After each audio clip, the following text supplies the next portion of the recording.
Yo, yo, yo. What is up? Get in the car, F1 fans. It is me, Cole Hirschhorn. I'm here with my good friend Ian. And Yup.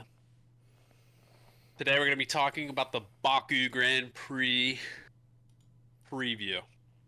Yep. And that's all I got for you. So I'm going to slide it over to my Yeah. my boy Ian for the great race facts about Baku. We're talking Baku City, Azerbaijan, one of the newer, more recent circuits started in 2017. A bit longer of a circuit. It's 3.7 miles because we don't do kilometers here, and 51 laps. I like it a lot. Wow, You get a that's not little a lot of laps. How long is it again? 3.7 miles. Pretty long. Pretty Yeah. long. Almost And faux. it's just cool, They got like the castle and stuff. Like Baku looks dope. Yeah. Street races are just awesome. Cool we get them back to back, Monaco and Baku, because those are like I'd say arguably the two best street races I've heard of and seen so far. So Yeah. So they'll be in the capital of Azerbaijan, and I think it was canceled last year because of COVID. So a little bit of a oh, break, and now it's back. I'm looking at a map. Where the hell is Azerbaijan, bro? We're Under talking, Georgia. yeah, over by So Turkey. right above Iran and next to Turkey. And Yup. it Baku is on the Caspian Sea, I'm seeing. Damn, Baku looks dope on the map. Cool. Oh, I Yeah. had no idea. All right. So we're gonna be getting into Haas as the first team. Take it away. Yep. Yep. We're switching it up, going starting from the bottom this time. Although I wouldn't say Haas is bottom, Yeah. correction, but where they usually are. I got some fiery things to say about Haas. Like they just gotta they have a good car. It's clear for everyone to see. Like they just gotta step up, I think, team wise. Like Mick is at this point a hindrance on the team. Like he has no points whatsoever. I think he's one of very few drivers that doesn't have a single point. And like that is not a good look at all. It really hurts Haas's chances for a lot of things, better sponsorships, everything. And I know can't remember if it was the Monaco preview or review where I called for Gunther Steiner's head on a silver platter, and I've noticed after Monaco that didn't become such a lonely opinion. So I just think they're a good team with a good car. Magnussen is fine. I think he's doing fine. But I think with a little more help from the team and a little more organization and stuff, like he could do a lot more too. So Yeah. Mick is one of three drivers who have not scored a point. He joins, well, actually, one of two, really, because Nico Hulkenberg just stood in for one race. So, really, he's just down there with Latifi in terms of drivers who have not that's the scored a worst point. place you can possibly be, being next to Latiti. And I agree, man. He is going to need more than the name legacy to keep carrying him in F1 because he just hasn't delivered anything, really. Yeah, I mean, Uh, I've seen his name in the media past couple days. None of it's good. It's not er, good anymore. It's people saying exactly what you're saying. Schumacher name isn't gonna hold him up much longer, for yeah. real. And we have some favoritism towards Haas, but it's like I've watched him at times have a pretty good position in the race and he does nothing with it. He just goes down and down and down and down. And Yeah, it's like you can only blame the car so much. Like you just need to score a point. yeah, And he's real had talk. chances to do it.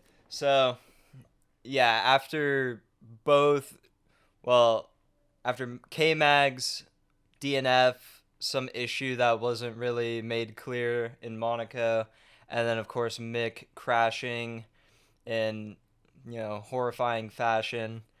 They need a big bounce back for sure. Huge. They need to show that their car is competitive on the street circuits, and yeah, that they can just have another clean race because like they're just the start of the season high is gone at this point. Now Haas is starting to look like old Haas and Yep. bad days, and that's not good. Agreed. All right, I think we should move on from Haas. I Hmm. think we can talk about the bottom of the bottom. So Williams, um, Zoo for Romeo. I don't know if it's fair to put Aston Martin in the bottom bottom anymore. They seem to be a little above the bottom bottom. Yeah, I can't disrespect Vettel because he's, He's you a good know, driver. he's He's a good pretty, dude. he's a pretty big beast, but it's like the car and strategy and whatever's going on there, it just doesn't seem good. No, And it makes me wonder, I mean, like I know they got money, but how long is that going to stay consistent? Cuz they're not really competitive at all. no. And I mean, it's been said from like the beginning, the Strolls are like in it to be competitive. As I think anyone with hella money, I don't know why you'd go into it not being wanting to be competitive, but like I think the Strolls have shown a super lack of patience anyway. Yeah, I know it's their team now, but like when do they pull the plug and say, okay, whatever, we're out? yeah, and it's like you got a veteran like way former champion like we're quite a while removed from like Vettel's championships, and then you got, Yeah, you know, Stroll, hey that driver boy, daddy's boy who like right? I think it's like his sixth season and he just hasn't really done anything. So How long does much that last? much to think about for them. And then Absolutely. Williams, it's like I like Albon, but it's clear that similar problem. The car and the strategy is just bad. Like Albon, I think is a good driver, but it seems like so many things need to go right for him to be in the points. And then Absolutely. He has to everybody, have like a race of his life or he's not going to get points. yeah, And and that's then, sad. and then everybody probably knows our stance on Letity. You know, get him out, get him Yeah, out. I think it'd be insane if he got another season. It'd be insane. And I Yeah. don't think he has money like Strolly Boy. So Strolly Hmm. Boy has bread. And He might then, never leave. yeah, I agree.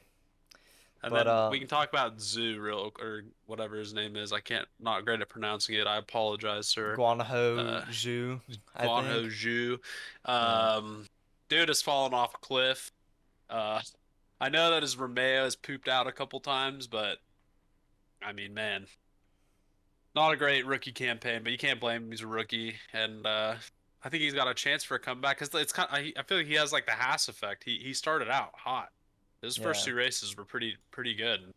I think surprised some people, but We can be now he's just kind harsh. of in the Like back. like even when his car isn't pooping out, he's not doing that much. Like we can be harsh. That's true. He's But not. you know, compared to Botas, who's backpacking the entire team, Yeah, um, um, I'm not like too interested in the rest of this midfield. I think it's a big race for McLaren. It probably will be for the rest of the season. Like, I just think there's so much on the line for McLaren. Like at like they should finish fourth at, you know, like they should. I don't really know how else to phrase it. Like in behind, constructors, yeah, and constructors, like they yeah, should finish behind Mercedes. Anything else, I think that's quite bad. And then that's gonna be like, you know, people are gonna start getting fired. So for sure. Who's their main competition is Alpine, yeah. I think it'd be Alpine and like maybe Romeo. I could check real quick. Yeah, I can okay. So McLaren, Alpine's actually okay. Alpine's sixth. They're 1 point behind Romeo, and then McLaren has a 18-point lead on Romeo. So it's like they're there right now, and they really can't let it go. Otherwise, that would right. be like catastrophic failure. So in other words, they just need Lando Norris to just keep fucking chugging and absolutely astro backpacking McLaren. That's the better way to put it. I should have said Norris keeps needs to keep doing what he's doing. And, you know, if Danny Rick keeps doing what he's doing, he'll be securing a lot more 13th places for the squad. He loves that number 13. I swear, He every time you does. look at the table, you could just see him in 13th. But Oh, wait, he got 12th in Spain. I'm looking through ooh. 13th in Miami. Where was he here? Oh, yeah. Two 13s in three races. That's not great. But yeah, we've all right. We've touched on pretty much every. I mean, do you want to say anything about Alpine or Dude, Tari or I just feel anything? like Alpine's so weird, bro. I just never hear anything about them. The one thing I know, and I think I've said it before, is that they have like a driver controversy. Like they have the former Yeah, F2 world champion, Oscar Piastri. I don't know that much about him, but I know he's sick nasty.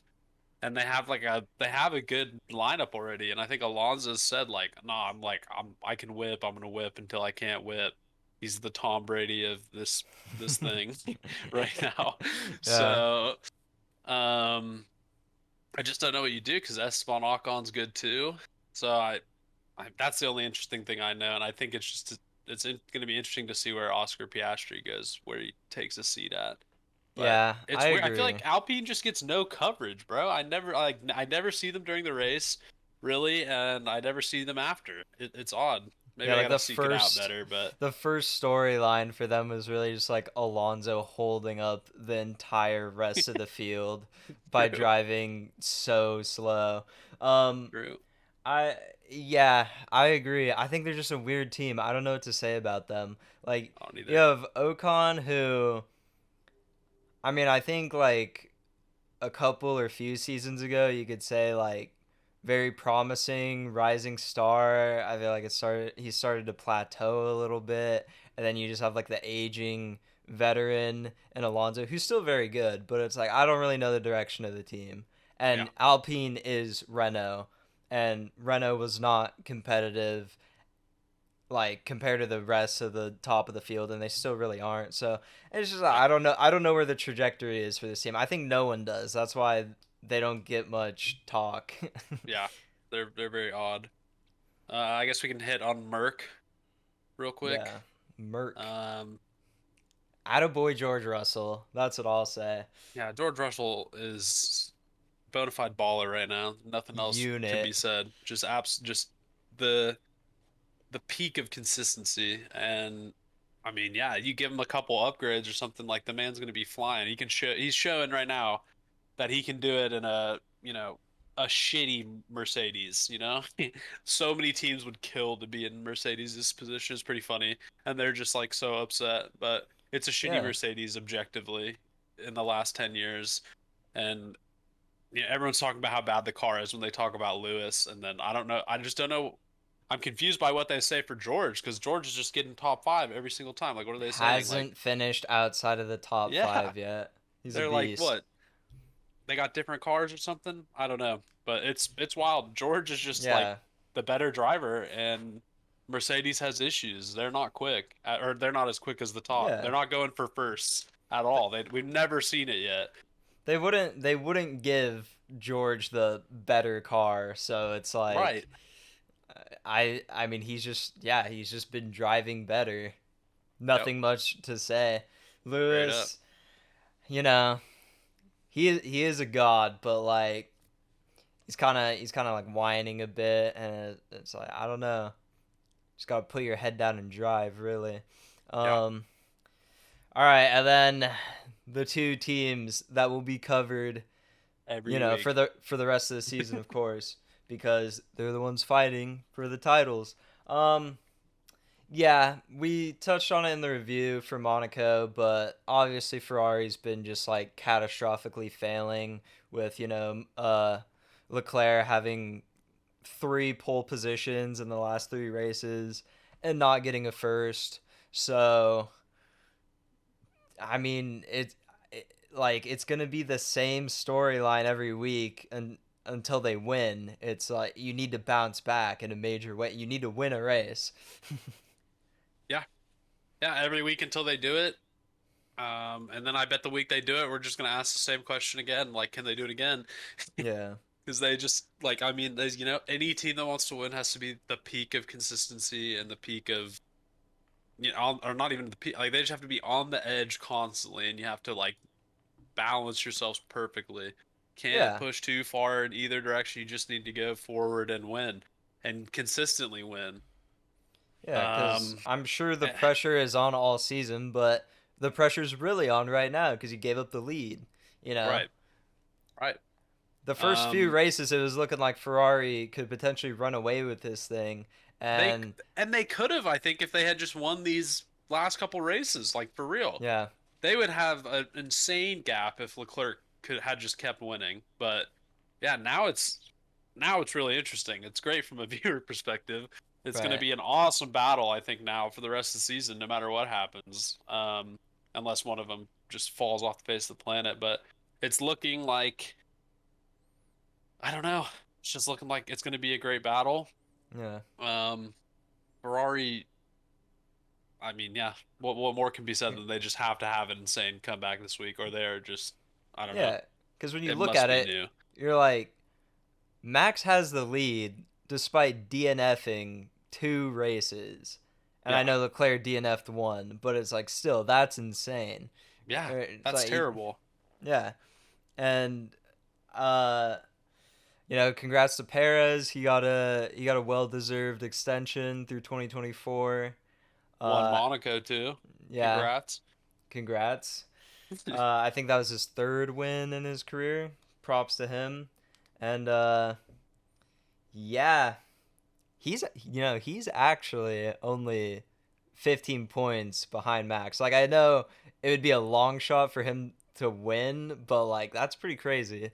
It really is. That like yeah, he's absolutely having his best season. He's in striking distance. I mean, if Ferrari keeps being poopy and Max's car has a couple more flub ups and Perez can handle them better, I mean, then we're talking a whole different battle, a Yeah, battle between the bulls, and I mean that would be a good fight as well. I really think Perez is he stepped up, man. He's quite the driver lately.